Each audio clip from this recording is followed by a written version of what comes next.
नमस्कार दोस्तों, astro clinic में आपका स्वागत है। फेमस पर्सनैलिटी सीरीज़ में थर्ड वीडियो में आपके लिए लेके आया हूँ।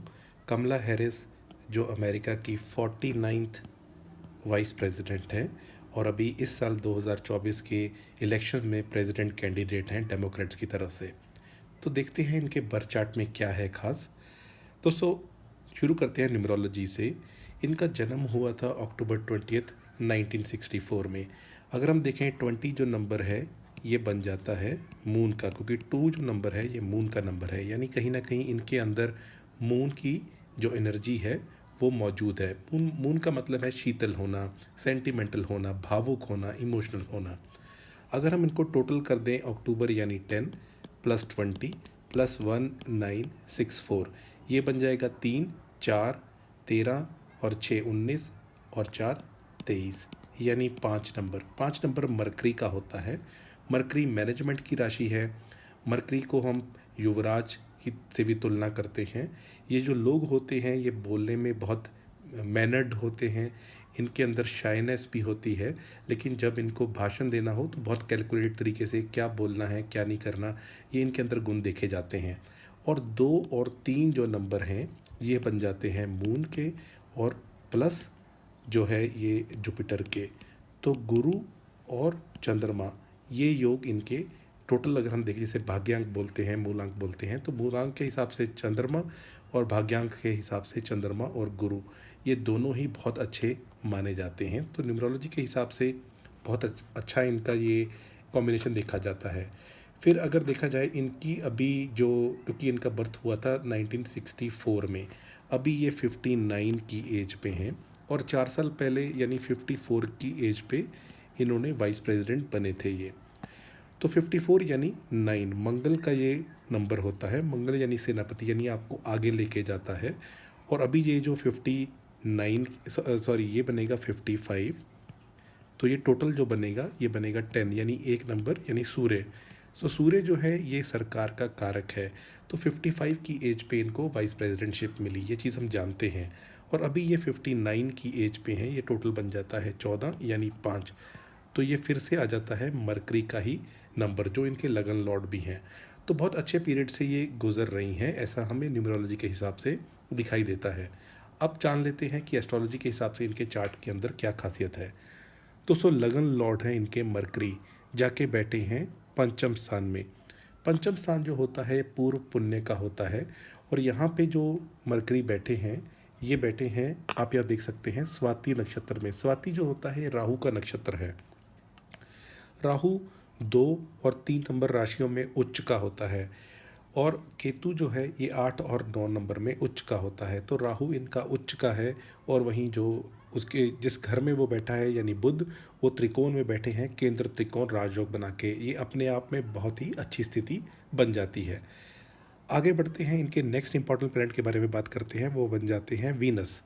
अब वीनस जो है ये पंचम स्थान के मालिक होके थर्ड हाउस में बैठे हैं। थर्ड हाउस जो होता है ये डॉक्यूमेंटेशन का, जो हम बोलते हैं या हमने साहस पराक्रम का, या आप ऐसे लगा लीजिए कि अगर हमें कोई कला का क्षेत्र है या कोई लोग कोरियोग्राफर है, डांसर है, तो जो वीनस है इन सब चीज़ों के कारक होते हैं। अब थर्ड हाउस में वो बैठे हैं, तो सामान्य तौर पे तो हम ये कहेंगे कि पंचम स्थान का मालिक थर्ड हाउस में चला गया तो कोई बहुत अच्छी स्थिति नहीं बनती। लेकिन दोस्तों, खासियत ये है कि जो थर्ड हाउस है उसका मालिक आके पंचम स्थान में बैठ गया, यानी राशि परिवर्तन योग बन गया। अब सूर्य जो हैं वो थर्ड हाउस के मालिक होके पंचम में आ गए, तो बुध आदित्य राजयोग बन गया। यानी इनके मेहनत का जो भी फल है वो इनके पिछले जन्मों से भी रिलेटेड है, और इस जन्म में भी जो मेहनत करेंगे उससे इनका भाग्य और चमकेगा, इनको लाभ और प्राप्त होगा। ये मैं क्यों कह रहा हूँ, क्योंकि इन दोनों ग्रहों की दृष्टि लाभ स्थान पे पड़ रही है, तो ये अत्यंत अपने आप में श्रेष्ठ बन जाता है। अब दोस्तों, जो चौथा घर होता है ये जनता का घर यानी फोर्थ हाउस, उसका धन है। तो जनता का प्यार मिलना, जनता का धन, जैसे अमेरिका में इलेक्शंस होती हैं तो फंड रेजिंग होती है, तो बहुत सारे मिलियन ऑफ डॉलर मिलते हैं इलेक्शन लड़ने के लिए। तो आप देख सकते हैं कि जनता का धन या लोगों का धन इनको मिला, जिससे इनको लाभ मिल रहा है, या जिसकी वजह से ये डेमोक्रेट नॉमिनी बन गई हैं प्रेसिडेंट इलेक्शंस के लिए। आगे बढ़ते हैं, इनकी कुंडली के नेक्स्ट इंपॉर्टेंट प्लेनेट हैं शनिदेव। और शनिदेव अपनी ही राशि में बैठे हैं पंच महापुरुष नाम का राजयोग बना के। दोस्तों 9th हाउस में शनि बहुत अच्छा रिजल्ट देते हैं। ऐसा इंसान जो होता है धर्म से भी जुड़ा रहता है, उसको भाग्य का भी साथ मिलता है, उसके पिता के लिए भी अच्छा दर्शाता है। और यहाँ पे आप देखेंगे कि शनि जो है ये वक्री हैं और धनिष्ठा नक्षत्र में है। धनिष्ठा नक्षत्र जो होता है ये होता है मंगल का, यानी मंगल कहीं ना कहीं इनके भाग्य में, हालांकि वो इस कुंडली में कारक नहीं होते, लेकिन शनि का मंगल के नक्षत्र में बैठना यानी भाग्य के लिए भी चीज़ें इनकी अग्रसर होंगी, यानी 2 दुनी 4 गुनी तरक्की करेंगे। दोस्तों आगे बढ़ते हैं, अब इनके बाकी ग्रहों को देख लेते हैं। इनके जो मंगल हैं वो बैठे हैं 2nd हाउस में नीच के। अब सामान्य तौर पे आप अगर देखेंगे कि कन्या लगन की कुंडली हो या मिथुन लगन की कुंडली हो, उसमें मंगल कारक नहीं होते, यानी मंगल अकारक होते हैं, सबसे बड़े मारक होते हैं, ऐसा भी आप कह सकते हैं। तो सबसे बड़े मारक का वीक हो जाना अच्छी ही बात है। यानी आप ऐसा लगा लीजिए कि कोई टेररिस्ट है और उसके पास गन्स है, लेकिन अब उसके पास गन्स ही नहीं है, कोई असला ही नहीं है, बस अकेला वो इंसान है, तो उसके अंदर पावर बहुत कम हो गई। इससे ज़्यादा इम्पॉर्टेंट बात यह है कि जो चंद्रमा है वो मंगल के घर में बैठे हैं और मंगल चंद्रमा के घर में बैठे हैं, यानी इन दोनों का राशि परिवर्तन योग हो गया। दोस्तों 2nd हाउस होता है धन का, 11th हाउस होता है लाभ का। इन दोनों के मालिक एक साथ बैठे हों, एक दूसरे के घरों में बैठे हों, या इनकी दृष्टि पड़ रही हो लाभ स्थान पे, तो ये लॉटरी का भी योग बनता है, क्योंकि धन और लाभ के मालिक का आपस में योग बन गया। तो कहीं ना कहीं ये अत्यंत श्रेष्ठ है, यानी इनको धन मिलेगा, लाभ मिलेगा, लाभ से धन मिलेगा, जो धन मिला उससे और लाभ होगा, तो इसके लिए बहुत अच्छा इनका योग बनता दिखाई देता है। अब इनके जो गुरु हैं ये 12th हाउस में बैठे हैं और वो हैं वक्री। आप यहाँ देख सकते हैं गुरु हैं रेट्रोग्रेड वक्री। ये हैं कृतिका यानी सूर्य के नक्षत्र में। अब गुरु इस कुंडली में वैसे देखा जाए तो बाधकेश होते हैं, क्योंकि 4th हाउस और 7th हाउस के मालिक होते हैं। वहीं जो बुध है वो गुरु को शत्रु मानता है, लेकिन गुरु तो गुरु हैं तो वो किसी को भी शत्रु नहीं मानते, लेकिन इस कुंडली में बाधकेश होते हैं। तो बाधकेश का 12th हाउस में जाके वीक हो जाना अच्छी ही बात है, यानी जो प्लेनेट बाधक क्रिएट यानी बंधन क्रिएट कर रहा था, प्रॉब्लम क्रिएट कर रहा था, अब वो वीक हो गया क्योंकि 12th हाउस में चला गया। कालपुरुष की कुंडली में गुरु का यही घर होता है और गुरु वक्री हैं कृतिका नक्षत्र में, और सूर्य जाके पंचम स्थान में बैठे हैं। तो ये जो कॉम्बिनेशन बनता है, इस वजह से इनको आप अगर देखेंगे कि अगर हम किसी कुंडली में देखें 7th हाउस का मालिक 12th हाउस में हो, तो हम कहेंगे कि आपके शादी के बाद स्पाउस से आपकी फिजिकल मेंटल इमोशनल दूरी हो जाएगी, या आपका स्पाउस फॉरेन बॉर्न हो सकता है। अब इनके केस में इंटरेस्टिंग है, क्योंकि इनके जो स्पाउस हैं तो वो, उनका नाम है डग एमहॉफ। ये दूसरे रिलीजन के हैं और ये न्यूयॉर्क में पैदा हुए थे और ये कैलिफोर्निया में पैदा हुई थी। दोनों के बीच में 3000 किलोमीटर का डिस्टेंस है, तो आप इसको फॉरेन बॉर्न समझ सकते हैं, यानी धर्म से भी अलग और 3000 किलोमीटर का भी अंतर, तो वो चीज़ यहाँ पे देखी जाती है। वहीं गुरु अगर वक्री हैं तो ये पिछले घर का रिजल्ट देने की तरफ तत्पर है, क्योंकि यहाँ ये डिग्री 0037 के हैं, यानी ऑलमोस्ट ये पिछले घर की तरफ ही बढ़ रहे हैं, क्योंकि वक्री हैं और डिग्री वाइज भी बहुत पीछे की तरफ हो गए हैं। तो कहीं ना कहीं इनके केस में जो गुरु हैं उन्होंने रिजल्ट इसी घर का देखना है। आप यहाँ पे चलित चार्ट में देख सकते हैं कि गुरु 1 नंबर राशि में आपको दिखाई देंगे। तो इसलिए गुरु चंद्रमा आप ऐसे मान सकते हैं कि एक साथ ही हैं और ये गज केसरी राजयोग की तरह काम कर रहा है। दोस्तों इनका जो लगन का चार्ट है, यानी जो स्ट्रॉन्ग, वो बहुत ही ज़्यादा स्ट्रॉन्ग है, ये चीज़ों पता चल जाता है। एक इनकी कुंडली में और योग है जिसे बोलते हैं चक्र योग। वो क्या होता है कि अगर लगन है, तीसरा घर है, पंचम स्थान है, नवम है, 11 है, अगर प्लेनेट इन्हीं घरों में बैठे हों या ज़्यादा प्लेनेट इस घर में बैठे हों, तो ये चक्र योग होता है। ये राजनीति में या मैनेजमेंट में इंसान को बहुत अच्छा एडमिनिस्ट्रेटर बनाता है, चक्र योग जो होता है। इनकी कुंडली में और भी राजयोग बनते हैं, लेकिन मैंने आपको जो मोटा मोटा बताया कि इनकी कुंडली बहुत स्ट्रांग है, क्योंकि अगर हम बहुत डिटेल में डिस्कस करेंगे तो फिर वीडियो 45 मिनट का बन जाएगा, आप भी बोर हो जाओगे। तो मैं उसी मामलों को छूँगा जो इम्पोर्टेंट हैं। अब इसके लिए हम एक बार नज़र कर लेते हैं सारे नक्षत्रों पे। सूर्य हैं चित्रा नक्षत्र में। दोस्तों चित्रा जो नक्षत्र होता है ये भी नक्षत्र ये मंगल का है, यानी कहीं ना कहीं सूर्य भी इनको प्रोत्साहन या प्रमोट कर रहे हैं हिम्मती मेहनती बनने के लिए, आगे बढ़ने के लिए। और कोई भी इंसान अटॉर्नी जनरल हो तो किसी अच्छी पोस्ट पे पहुंचता है तो उसके अंदर साहस पराक्रम तो चाहिए ही चाहिए। आप आगे देखते हैं चंद्रमा जो है इनके, ये हैं अश्विनी नक्षत्र में। अश्विनी नक्षत्र जो होता है ये केतु का नक्षत्र होता है और ये 11th हाउस में है, यानी लाभ स्थान में है। ये वैसे भी अच्छा योग बनता है, जो 11th हाउस में चंद्रमा हो तो ये हम जो इसका पाया बोलते हैं या वो अच्छा सिल्वर का बोलते हैं कि वो अच्छा होता है। अब अश्विनी नक्षत्र जो है ये पहले नक्षत्रों में आता है, यानी पहला नक्षत्र जैसे 1 नंबर से राशि स्टार्ट होती है, 12 नंबर लास्ट होता है, और आप देख सकते हैं 4 डिग्री का है।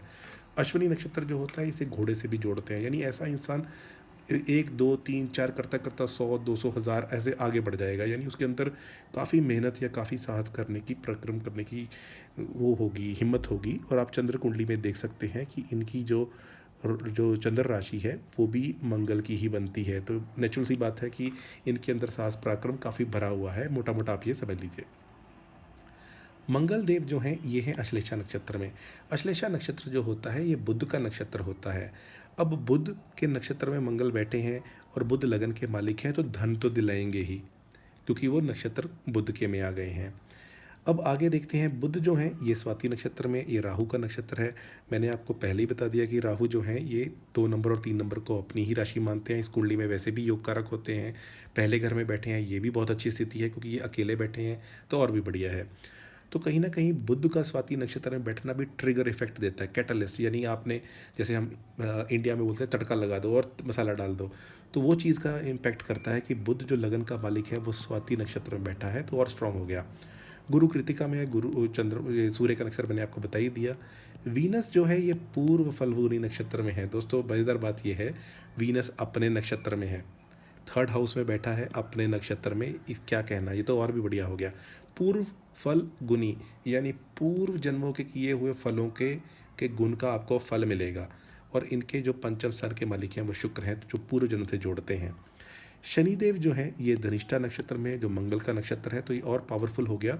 मंगल की बाय द वे यहाँ पे दृष्टि भी पड़ रही है, सप्तम यहाँ और अष्टम यहाँ, तो कहीं ना कहीं ये भी बहुत अच्छी स्थिति बन जाती है कि मंगल के नक्षत्र में होना, तो इंसान न्याय के क्षेत्र में, लॉ के क्षेत्र में तो जाता ही है, लेकिन दंड देने की भी उसके अंदर हिम्मत हो जाती है, क्योंकि धनिष्ठा नक्षत्र है।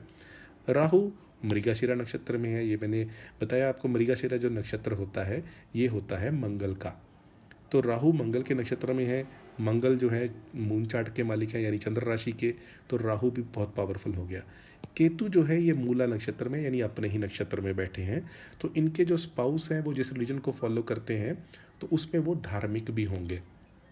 आगे बढ़ते हैं, इसके बाद इनकी हम चर्चा करेंगे चलित चार्ट की। चलित चार्ट में दोस्तों ये जो मैंने बताया, गुरु का एक अंतर बहुत इंपॉर्टेंट है, ये जो देखना कि ये जो है ये 1 नंबर राशि में आ गए हैं, तो कहीं ना कहीं ये एक अच्छी ही स्थिति है कि वो 12th हाउस से निकल के 11th हाउस की तरफ बढ़ रहे हैं लगन चार्ट के। वहीं आप देखेंगे कि मंगल जो है, जो नीच के हो गए थे, वो खिसक के आ गए हैं 4th हाउस में, और सूर्य जो है वो पंचम स्थान में है, और बुध जो है वो 7th हाउस में आए हैं। यानी कहीं ना कहीं इनको हेल्थ रिलेटेड कुछ प्रॉब्लम हो सकता है, कोई बीमारी हो या कुछ स्किन की इशू हो या कुछ ऐसी इशू इनको हो सकता है, क्योंकि लगन का मालिक चलित चार्ट में 6ठे घर में चला गया है। 6ठा घर होता है रोग शत्रु दुर्घटना का, तो मंगल को, सॉरी बुध को, क्योंकि हम स्किन डिसऑर्डर से जोड़ते हैं, तो कोई इनको स्किन रिलेटेड प्रॉब्लम अभी या आगे चल के हो सकती है। स्किन रिलेटेड प्रॉब्लम दोस्तों एलर्जी भी हो सकती है, आजकल तो वैसे भी बहुत कॉमन है। अब देखें चलित चार्ट के बाद हम बात करेंगे मून चार्ट की। मून चार्ट में इनके जो 1st हाउस के मालिक बन जाते हैं, ये बन जाते हैं चंद्रमा। तो जैसा मैंने आपको बताया कि जो भी लोग मेष राशि के होते हैं, ये लोगों के अंदर एक साहस पराक्रम, आगे बढ़ना, लड़ना, हिम्मत नहीं हारना, ये देखा जाता है, तो ये एक बहुत अच्छी स्थिति बन जाती है। वहीं इनके, क्योंकि मून चार्ट में हम मोटा मोटा ही देखेंगे, बहुत डिटेल में नहीं जाएंगे। मून चार्ट में इनके राहु 3rd हाउस में है, ये बहुत बहुत बहुत अच्छी स्थिति है, यानी कहीं ना कहीं उनके अंदर जो राहु का जो कैटलिस्ट इफेक्ट है, और जो अच्छा इनको चाहे डॉक्यूमेंटेशन है, चाहे राइटिंग है, तो वो करने में बहुत अच्छा इनको, यानी अपने आप को मार्केट करना कि मैं प्रेसिडेंट हूँ, मैं वाइस प्रेसिडेंट हूँ, ये बहुत अच्छा उसको कर सकते हैं। वहीं शनि आप देखिए, अगर आप देखेंगे कि 11th हाउस में आ गए शनि, जो है तीसरे घर में, छठे घर में, इवन 11th हाउस में या अपनी राशि या उच्च राशि में बहुत अच्छा रिजल्ट देते हैं, तो शनि भी कहीं ना कहीं इनके बहुत अच्छी स्थिति में माने जाएंगे। वहीं इनके जो सप्तम स्थान है वहाँ पे सूर्य और बुध हैं, और सूर्य यहाँ पे नीच के हैं, और मैंने आपको बताया कि इनका ये राशि परिवर्तन हुआ है, और इनकी जो मैरिज भी हुई है, तो पार्टनर को चुनना, पार्टनर के साथ लव मैरिज होना, वो स्थिति इसलिए बन जाती है क्योंकि 5th हाउस का मालिक 7th हाउस में है और 7th हाउस का मालिक 5th हाउस में है, तो ये राशि परिवर्तन योग बन जाता है। अब दोस्तों इधर हम आ जाते हैं नवांश चार्ट पे। नवांश चार्ट होता है भाग्य के लिए, आपने बिजनेस किया आपका भाग्य साथ देगा कि नहीं, आपने शादी की भाग्य साथ देगा या नहीं। तो नवांश चार्ट को हम भाग्य के लिए देखते हैं। अगर यहाँ पे भाग्य बहुत अच्छा हो तो इसको इग्नोर भी कर सकते हैं, क्योंकि भाग्य जैसे अगर आपके 9th हाउस में गुरु उच्च के बैठे हों तो नवांश की इतनी टेंशन नहीं है, क्योंकि वहाँ पे ही गुरु उच्च के हो गए तो नवांश चार्ट तो अब इतना इंपॉर्टेंट नहीं रहा। लेकिन अगर मेन कुंडली में इतनी अच्छी स्थिति ये समझ नहीं आ रहा हो तब नवांश चार्ट को देखना अच्छा रहता है। यहाँ क्या स्थिति है, पहले घर में राहु और वो भी अपने मित्र राशि में, ये प्लस पॉइंट हो गया। अब यहाँ पे जो है चंद्रमा वो उच्च के हैं। दोस्तों नवांश चार्ट में आपको अष्टम में चला गया, 12वें में चला गया, वो बात अलग है। लेकिन यहाँ हमने देखा मेष राशि है और यहाँ पे चंद्रमा उच्च के हो गए हैं, तो ये एक अच्छा पॉइंट बन गया। वहीं मंगल जो है छठे घर में बैठते हैं, शत्रुघ्नता योग बनाते हैं, तो ये भी अच्छी स्थिति हो गई। और इस कुंडली के जो कारक हैं यानी वीनस, वो अपने ही धन स्थान में बैठे हैं, यानी भाग्य से इनको धन तो मिलता रहेगा। और जो इनके पूर्व पुण्य है उसको उसकी तरह से भी इनको धन मिलता रहेगा।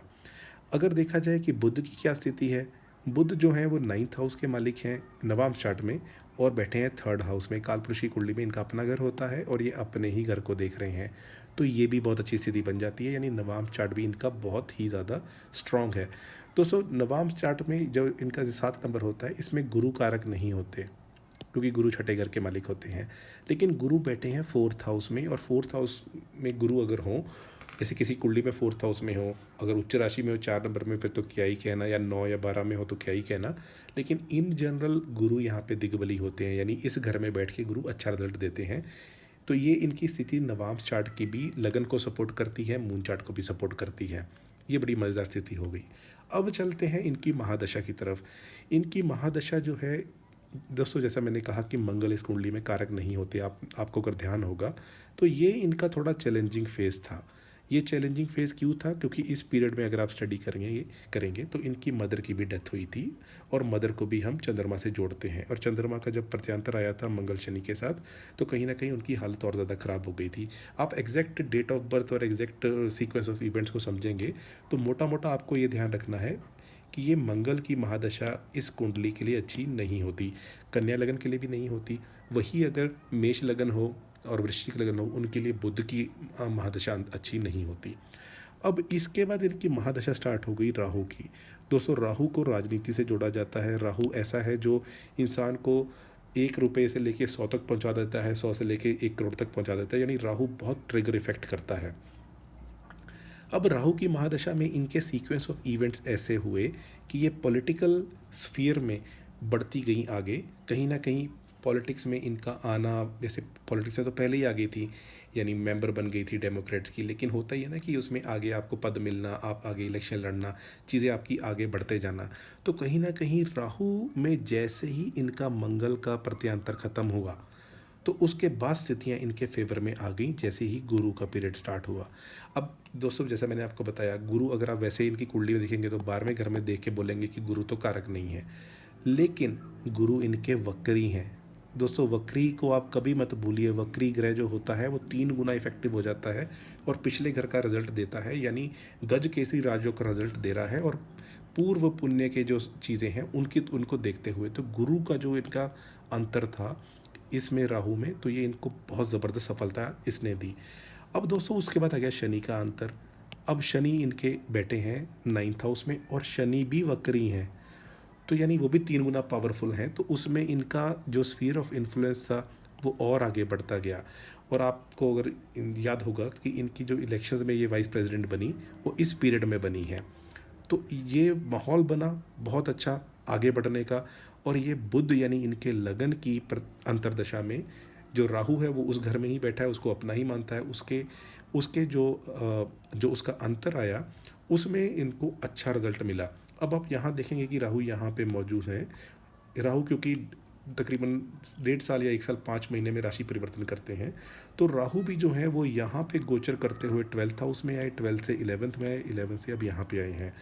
तो अब इनका जो बुध का गोचर था इसमें इनकी चीज़ें आगे बढ़ी और करते करते करते केतु का आया। अब यहाँ तक जो पीरियड था, आपको पता ही है कि बिडेन को प्रेसिडेंट की नॉमिनी की दोबारा टिकट मिल गई थी, चीज़ें आगे बढ़ रही थी। कहीं ना कहीं शुक्र ने फिर से इनको ट्रिगर इफेक्ट दिया कि इनकी वो बिडेन को भी हटा के ये खुद प्रेसिडेंट नॉमिनी बन गई हैं पार्टी की तरफ से। तो आप लगा सकते हैं कि राहु में बुध का गोचर वेरी वेरी गुड था, क्योंकि लगन के ही लॉर्ड हैं, और राहु में शुक्र का गोचर भी बहुत अच्छा है, क्योंकि वो 5th हाउस के लॉर्ड हैं, और कहीं ना कहीं चीज़ें इनके लिए आगे बढ़ रही हैं। अब दोस्तों इसी पीरियड को यहाँ स्टडी करते हैं, क्योंकि ये प्रत्यांतर दशा आ गई। तो राहु में शुक्र तो आप देख ही रहे हैं कि सभी में चल ही रहा है इनका। अब इसमें जब इनकी जो इनको जैसे होता है कि टिकट मिलना या आगे बढ़ना, तो ये पीरियड अगर आप देखेंगे तो इसमें सूर्य का भी रोल आ जाता है, क्योंकि सूर्य जो है सरकार के कारक हैं, सत्ता के कारक है। तो कहीं ना कहीं सूर्य का या इसका आ जाना और उसका राशि परिवर्तन लगन में जैसा है, उसको देखते हुए हम ये कह सकते हैं कि इनकी स्थितियाँ और अच्छी या और बढ़िया हो गई। दोस्तों ध्यान रहे, मून चार्ट में इनका 5th हाउस के मालिक ही सूर्य हैं, जो सप्तम में बैठे हैं और लगन को देख रहे हैं। तो कहीं ना कहीं ये चीज़ें इनकी और पुश हुई और आगे बढ़ी। अब यहाँ से स्थिति क्या बन जाती है कि अब इलेक्शन होगा, इलेक्शन के पीरियड में इनकी प्रत्यांतर दशा चंद्रमा की आ जाएगी। राहु की महादशा वेरी वेरी गुड, शुक्र का अंतर वेरी वेरी गुड, चंद्रमा का प्रत्यांतर, चंद्रमा इनके धन के मालिक हैं, लाभ स्थान में बैठे हैं और राशि परिवर्तन योग में हैं। तो ये बहुत अच्छे पीरियड से गुजर रही हैं। अब आगे चलते हैं, देखते हैं कि इलेक्शन डे पे क्या होगा। दोस्तों इलेक्शन डे मैंने 5 नवंबर की डेट लिखी है, और इसमें मैंने टाइम ऐसा निकाला है कि यहाँ 3 आए, ताकि आप लगन से कोरिलेट कर सकें, कंफ्यूज ना हो। अब यहाँ पे हमने अंतर प्रत्यांतर तो देख लिया। अब देखते हैं राहु की स्थिति क्या है। दोस्तों राहु जिसके 10 में, दुनिया उसके बस में। राहु 10th हाउस में बहुत अति विशिष्ट कारक होते हैं। ऐसा इंसान नौकरी में बहुत अच्छी तरक्की करता है। डोनाल्ड ट्रंप के केस में राहु यहीं पे उच्च राशि में है, तो आप लगा सकते हैं कि राहु 10th हाउस में होता है तो बहुत अच्छा रिजल्ट देता है। तो गोचर में राहु इनके 10th हाउस में है, तो ये बहुत अच्छी स्थिति बन गई। अब इसके बाद जैसा मैंने आपको बताया था कि इनके जो अंतरदशा है वो है शुक्र की। तो शुक्र जो है वो छठे घर में चल रहे हैं 25 डिग्री के। अब शुक्र जो है वो विपरीत राजयोग में है, क्योंकि 12th हाउस का मालिक अगर 6 में हो, 8वें यानी 6 8 12 का मालिक 6 8 12 में हो, उसे विपरीत राजयोग बोलते हैं। अब शुक्र इनकी कुंडली में ओरिजिनली बहुत स्ट्रांग है, तो यहाँ पे अगर होंगे तो क्या कराएंगे, शुक्र को हम शुक्राचार्य यानी दानवों के गुरु, और ये घर है कंपटीशन का यानी इलेक्शन का। तो इनके जो एडवाइज़र्स हैं वो इनको अच्छी एडवाइस देके कैसे ये अपने आप को प्रेजेंट करते हैं, तो उस युद्ध में ये तैयार होके जाएंगी, और वो विपरीत राजयोग में है, तो इसको भी हम पॉजिटिव स्थिति ही मानेंगे। तीसरे इनके प्लेनेट जो हैं, जैसा मैंने आपको बताया, वो है चंद्रमा। अब इलेक्शन डे पे चंद्रमा भी यहाँ है, यानी युद्ध के स्थान में है, और वो राशि परिवर्तन में है मंगल के साथ। दोस्तों मैंने पहले ही आपको बताया, मंगल जो हैं इनकी कुंडली में नीच के हैं, और इस दिन जब ये इलेक्शन होगा उस दिन भी जो मंगल है वो नीच के ही होंगे, और यहाँ पर भी इनका नीच भंग राजयोग बन रहा है, क्योंकि चंद्रमा के साथ वो राशि परिवर्तन में है। तो ये जैसे आपने अगर गीता पढ़ी है, तो अर्जुन युद्ध के लिए जाता है, तो उनको कृष्ण जी कहते हैं उठाओ अस्त्र, अब युद्ध का समय हो गया है, अब टालम टोली की ज़रूरत नहीं है।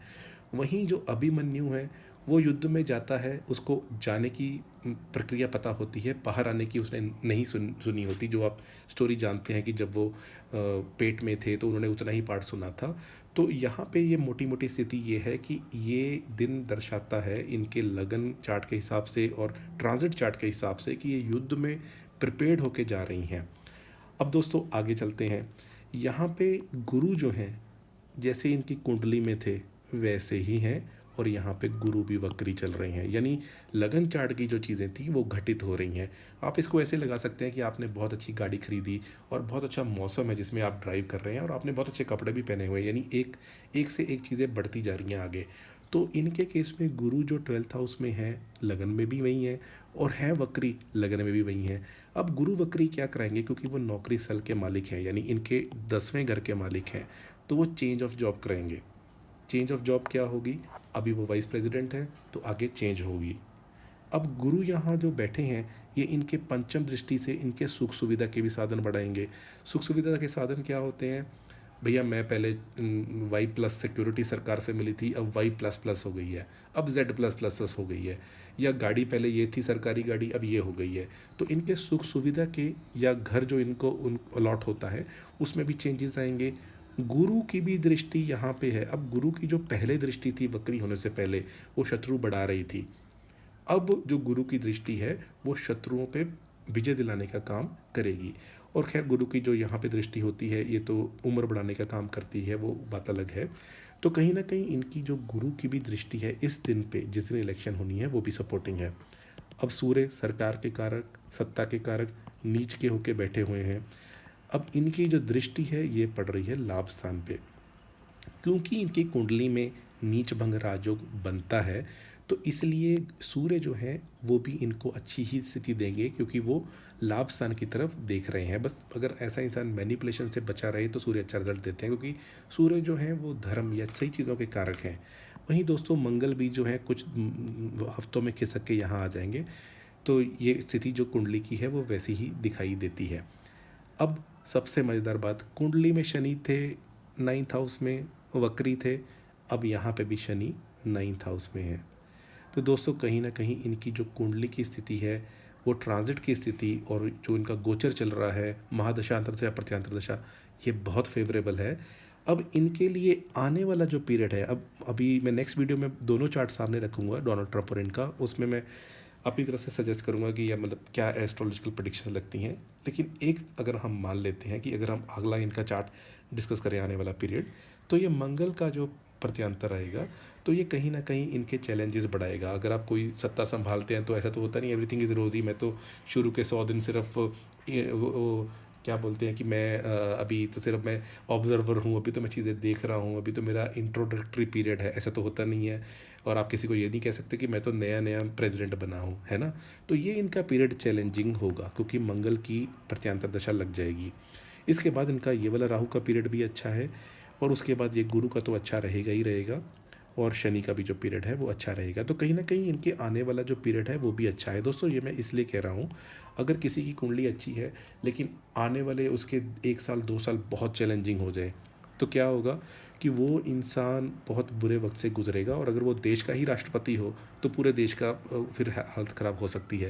लेकिन आने वाला पीरियड जो उसका अच्छा हो तो फिर वो और भी अच्छा रहेगा। तो 2030 तक इनकी स्थितियाँ बहुत अच्छी बनी रही हैं। उसके बाद जब गुरु की महादशा आएगी ये मीडियम टू बेटर रहेगी, और शनि की आएगी तो ये वेरी वेरी गुड होगी।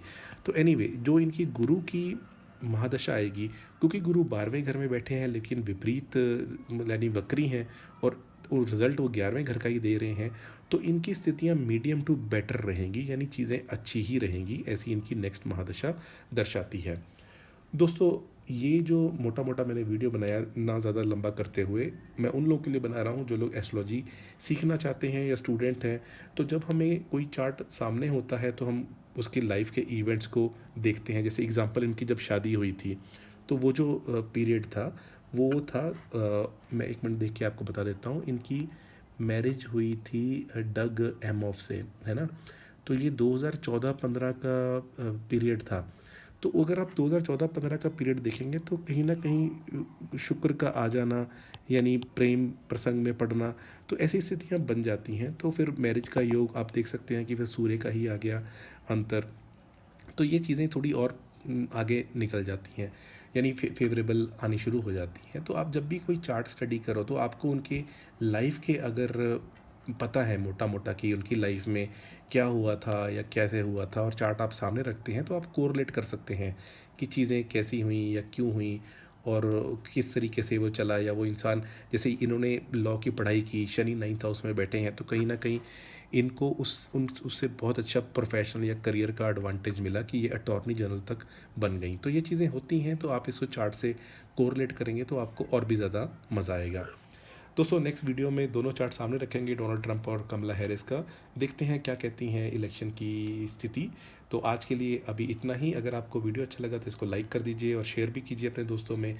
अगर आपने चैनल अभी तक सब्सक्राइब नहीं किया तो इसको सब्सक्राइब कीजिए, क्योंकि बहुत सारी मेहनत लगती है चार्ट बनाने में और आपको आगे भी बहुत सारे वीडियोज़ मिलेंगे। अगर आप एस्ट्रोलॉजी सीखना चाहते हैं तो मेरे चैनल की प्लेलिस्ट पे चले जाइए। मैंने बेसिक्स का 2 प्लेलिस्ट दी हुई हैं, आप वो देख सकते हैं। जो 12 की 12 लगन राशि हैं उनकी क्या खासियत होती है उसकी भी प्लेलिस्ट है, वो भी आप देख सकते हैं। दोस्तों आज के लिए इतना ही। आपका बहुत बहुत आभार।